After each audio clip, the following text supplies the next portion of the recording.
Assalamualaikum warahmatullahi wabarakatuh. Saya Maftuha Lailatul Misfiroh, NIM 004, kelas 1A Perbankan Syariah, Fakultas Ekonomi dan Bisnis Islam, Universitas Islam Negeri Siber Syekh Nurjati Cirebon, ingin observasi tentang Goa Sunyaragi. Mata kuliah Cirebon Studies, dosen pembimbing Haji Basiron MA.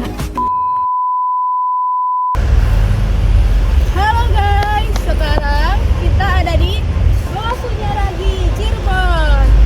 Apa sih Goa Sunyaragi itu? Nah, kalian penasaran kan? Stay tune ya. Bye-bye. Di sudut barat kota Cirebon, tersembunyi sebuah tempat yang menyimpan ribuan kisah. Bukan sekedar tumpukan batu karang yang kokoh berdiri, tapi sebuah saksi bisu perjalanan spiritual dan kejayaan budaya masa lalu. Inilah Goa Sunyaragi, tempat di mana seni, sejarah, dan spiritualitas menyatu dalam harmoni. Di sini saya akan menjelaskan sedikit tentang sejarah dan latar belakang Goa Sunyaragi. Goa Sunyaragi dibangun pada abad ke-17 oleh keluarga keraton Cirebon. Kata Sunyaragi berasal dari dua kata. Sunya berarti sepi dan ragi berarti draga. Kalau digabung dari dua bahasa Sanskerta itu, artinya tempat untuk menyepi dan semedi. Dulu Sultan dan keluarganya sering banget loh jadiin tempat ini buat istirahat dan semedi. Jadi kalian kalau suka healing tapi gak berisik, ini cocok loh. Goa tersebut dibangun oleh Pangeran Kararangen atas perintah Pangeran Sepat yang merupakan arsitek dari Keraton Pakungwati, kini dikenal sebagai Keraton Kasepuhan Cirebon.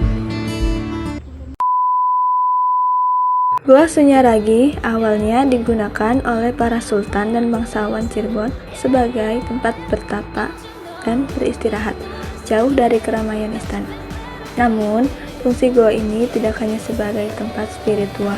Pada masa penjajahan Belanda, Goa Sunyaragi juga dijadikan tempat latihan militer bagi para prajurit keraton. Bahkan, menurut beberapa catatan sejarah, tempat ini juga sempat digunakan untuk menyusun strategi perlawanan terhadap penjajah.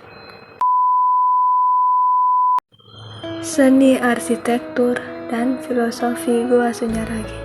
Goa Sunyaragi memiliki desain arsitektur yang unik, perpaduan antara gaya Jawa, Tiongkok, Islam, dan Eropa.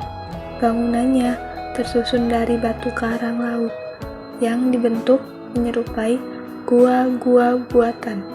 Setiap bagian memiliki makna filosofis. Misalnya, bangsal jinem, tempat sultan memberi wejangan kepada para prajurit. Lalu, gua peteng yang melambangkan perjalanan batin manusia dalam mencari cahaya spiritual.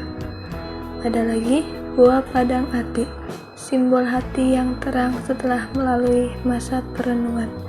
Selanjutnya, taman air dan balai kembang mencerminkan harmoni antara manusia dan alam.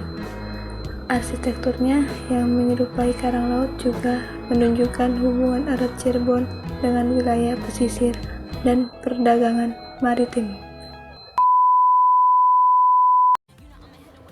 Nilai spiritual dan budaya.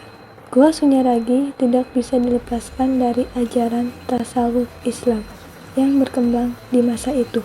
Di tempat ini, para sultan dan ulama Cirebon melakukan kholwat, yaitu penyepian diri untuk mendekatkan diri kepada Allah Subhanahu wa Ta'ala.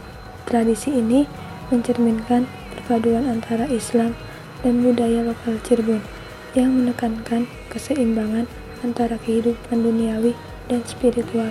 Selain nilai religius, Goa Sunyaragi juga menjadi pusat kegiatan seni. Disinilah wayang, tari topeng, dan musik gamelan sering dipentaskan sebagai bagian dari ritual dan hiburan kerajaan. Kita sebagai Gen Z wajib banget nih melestarikan tempat keren kayak gini buat dilihat anak cucu kita nanti.